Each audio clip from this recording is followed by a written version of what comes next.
अस्सलाम वालेकुम, खुशामदीद खातिन और हज़रात। मैं ज़ैन अली हूँ। स्पेशल सेंट्रल कोर्ट ने शहबाज शरीफ साहब और हमजा शहबाज को मनी लॉन्ड्रिंग के मुकदमे से बरी कर दिया है। एक ऐसा मुकदमा जिसके बारे में पीडीएम की हुकूमत आने से पहले तक ये कहा जा रहा था कि दोनों साहिबान को अब सज़ा हुई कि हुई। उस मुकदमे में सज़ा तो दूर की बात, फ़र्द जुर्म तक भी आयद नहीं हुई और दोनों को बरी कर दिया गया है।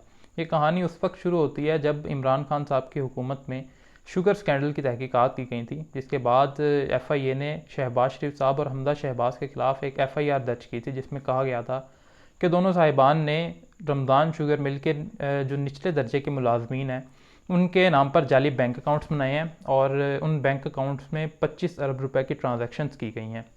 यानी निचले दर्जे के मुलाजमीन के नाम पर जाली बैंक अकाउंट्स बनाए गए और वहाँ 25 अरब की जो है वो ट्रांजैक्शन हुई। ये ट्रांजैक्शन 2008 से 2018 के दरमियान के अरसे में हुई, जब शहबाज शरीफ साहब जो इस वक्त वज़ीर आज़म हैं वो पंजाब के चीफ मिनिस्टर थे। शहबाज शरीफ साहब को 15 जून 2021 को एक नोटिस भेजा गया, जिसमें कहा गया कि अगर आप इस मुकदमे में शामिल तफ्तीश नहीं होते तो आपको गिरफ़्तार कर लिया जाएगा। शहबाज शरीफ साहब मुकदमे में पेश हुए, शामिल तफ्तीश हुए और उन्होंने दूसरी तरफ बैंकिंग कोर्ट से शहबाज शरीफ साहब और हमजा शहबाज ने अपनी ज़मानत कबल गिरफ़्तारी भी ले ली। ये केस चलना शुरू हुआ और अदालत ने एफआईए को कहा कि आप चालान जमा करवाइए। चालान जो है वो अदालत एफआईए ने वो लंबा करना शुरू कर दिया, चालान जमा नहीं करवाया। अदालत बारहा कहती रही कि चालान जमा करवाइए, लेकिन एफआईए की जानिब से ये चालान जमा नहीं करवाया गया।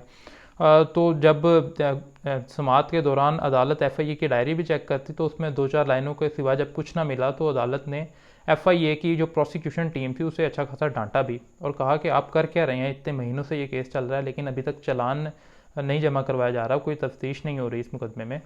तो लेकिन एफआईए की जानिब से यही कहा जाता कि आप थोड़ा सा वक्त दीजिए, हम चालान जमा करवा देंगे। यानी मुकम्मल तौर पर वो नॉन सीरियस एटीट्यूड अपनाया गया एफआईए की जानिब से और कोई खातिर खा इसमें कोई तफ्तीश नहीं की गई। बार बार यही कहा जाता रहा कि शहबाज शरीफ साहब शामिल तफ्तीश नहीं हो रहे और वो हमारी इस तफ्तीश में कोई मदद नहीं कर रहे वो तो लेकिन शहबाज शरीफ साहब ये कहते थे कि एफआईए वाले मुझे हरासा करते हैं। इस किस्म की दोनों तरफ से बयानात चलते रहे। अदालत बार बार कहती रही कि चालान जमा करवाया जाए, लेकिन चालान जमा नहीं करवाया गया। इसी दौरान 9 अक्टूबर को एफआईए ने चालान जमा नहीं करवाया था कि अदालती दायरा इख्तियार पर भी सवाल उठा दिया। उस पर भी बात होना शुरू हो गई अदालत में। अदालत की जानिब से ये कहा गया कि इस पर दलाइल दीजिए, दोनों तरफ से दलाइल भी दिए गए, लेकिन फिर भी चालान जमा नहीं करवाया गया। अदालत बार बार कहती रही। तो 11 सितंबर 2021 को चालान ना जमा करवाने पर जब एफआईए को शोकॉज नोटिस दिया गया तो उसके 2 दिन बाद एफआईए ने चालान जमा करवाया। मुकदमा 25 अरब रुपए का दर्ज किया गया था, लेकिन ये जो चालान है वो 16 अरब रुपए का जमा करवाया गया अदालत में। इसमें शहबाज शरीफ साहब, हमदा शहबाज, सलमान शहबाज साहब और कंपनी के जो निचले दर्जे के मुलाजमीन हैं उन्हें शामिल किया गया, जबकि 100 से ज़ायद गवाहान भी इस केस में मौजूद थे इस चालान में।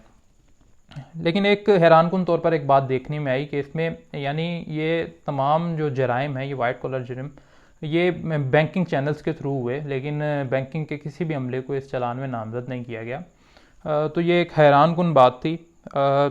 इस कोर्ट के जो दायरा इख्तियार है, बैंकिंग कोर्ट ने उस पर फैसला दिया 14 जनवरी को, ये कहा कि ये इस अदालत का दायरा इख्तियार नहीं है, लिहाजा मुतल्लिका अदालत में ये केस लेकर जाया जाए और वहाँ चालान जमा करवाया जाए। इसके बाद स्पेशल सेंट्रल कोर्ट, जहाँ से शहबाज शरीफ साहब बरी हुए हैं, हमदा शहबाज साहब, वहाँ ये केस चलना शुरू हुआ और इस केस का मुकदमा वहाँ चलता रहा। फ़र्द जुर्म आयद होना थी, चालान जमा करवाया जा चुका था, लेकिन जो मुलजिमान हैं उनकी जानिब से डिलेइंग टैक्टिक्स इस्तेमाल करना शुरू हो गए। वो उन्होंने बार बार कभी ये कह देते थे कि हमें साफ़ कॉपियाँ नहीं फराहम की गई, या कभी कोई और बात इस तरह की सामने आ जाती जिसकी वजह से फ़र्द जुर्म आयद ना हो पाती। एक पेशी के मौके पर अमजद परवेज़ साहब, जो शहबाज शरीफ साहब के वकील हैं, उन्होंने कहा कि इस मुकदमे में जब तफ्तीश की जा रही थी तो बैंकिंग के कुछ अमले को भी शामिल तफ्तीश किया गया और उनका भी रिकॉर्ड कुछ एफआईए के पास मौजूद है, लेकिन वो अभी तक अदालत में जमा नहीं करवाया गया। वो रिकॉर्ड हम तक नहीं पहुंचा। तो लिहाजा अदालत एफआईए को ये हुक्म दे कि वो रिकॉर्ड सबसे पहले अदालत में जमा करवाया जाए। जब अदालत ने एफआईए से पूछा कि क्या ऐसा कुछ था, क्या ऐसा कोई रिकॉर्ड एफआईए के पास है, क्या बैंकिंग के कुछ मुलाजमीन को शामिल तफ्तीश किया गया, जिस पर एफआईए की तमाम टीम एक दूसरे के मुंह की तरफ देख रही थी और उनके पास कोई जवाब नहीं था। कुछ देर बाद कहीं से पूछ के एफआईए की जो प्रोसिक्यूशन टीम है उसने अदालत को जवाब दिया कि वाकई बैंकिंग के मुलाजमीन को शामिल तफ्तीश किया गया था और 2-4 लोगों के बयानात रिकॉर्ड किए गए थे और अदालत ने 2-3 घंटे का टाइम दिया। उस दौरान वो पेश किया गया बयान। वो मुल्जिमान ने फिर टाइम लिया कि इसे हमने पढ़ना है, तो लिहाजा ये इस तरह मुकदमा चलता रहा। फ़र्द जुर्म आयद नहीं हुई। इसी दौरान ही मुल्क में ऐसी अफरा तफरी मची कि ऐवान में जो है वो इमरान खान साहब की हुकूमत बदल गई। ऐवान में उनकी अक्सरियत जो है वो अक़लियत में बदल गई और शहबाज शरीफ साहब की हुकूमत आ गई, PDM की हुकूमत आ गई। शहबाज शरीफ साहब वज़ीर-ए-आज़म बन गए और उनके वज़ीर-ए-आज़म बनने के बाद नैब के मुकदमात की तरह, दीगर मुकदमात की तरह इस मुकदमे का भी आपने फ़ैसला देख लिया है कि इस मुकदमे का क्या फ़ैसला हुआ और शहबाज शरीफ साहब और हमजा शहबाज साहब को बरी कर दिया गया इस मुकदमे से। इस बात का कोई जवाब अभी तक सामने नहीं आया कि ये जो पैसे 25 अरब रुपए या 16 अरब रुपए इन मुलाजमीन के अकाउंट में आए, कहाँ से आए, किस तरह आए, क्यों आए, इन सवालों का कोई जवाब नहीं है। और हमजा शहबाज साहब और शहबाज शरीफ साहब जो हैं वो दोनों को बरी कर दिया गया आज। FIA शहबाज शरीफ साहब के मातहत आ गई है। अब 2 ही पॉइंट्स इसमें सामने आ रहे हैं, या तो ये केसेस झूठे हैं कि ये केसेस झूठे हैं और साबित नहीं हो सके, या फिर केसेस सच्चे थे लेकिन ये साबित नहीं कर पा रही टीम, FIA की टीम साबित नहीं कर पाई। लिहाजा कब तक इस तरह चलता रहेगा कि हम वाइट कॉलर क्राइम के लिए ना तो हमारे पास कोई ऐसी इंडिपेंडेंट इदारा अब मौजूद रह गया कि वो इन जराइम को देखे और इसमें मुल्जिमान को सज़ा हो पाए।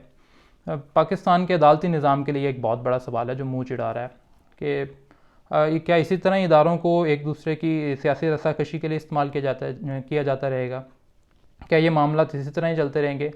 कल शहबाज शरीफ साहब और जो शरीफ ख़ानदान है उसके खिलाफ मुकदमात थे, पीपल्स पार्टी के खिलाफ मुकदमात थे। आज इमरान खान साहब हुकूमत अदालतों में पेश हो रहे हैं, उनकी हुकूमत नहीं है तो वो उनके खिलाफ मुकदमात बन रहे हैं।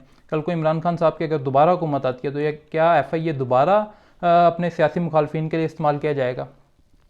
ये बहरहाल ये बहुत सारे सवालात हैं जो आज इस फैसले के बाद सामने आ गए हैं, जिनका जवाब बहुत ज़रूरी है। मुझे दीजिए इजाज़त। अल्लाह हाफ़िज़।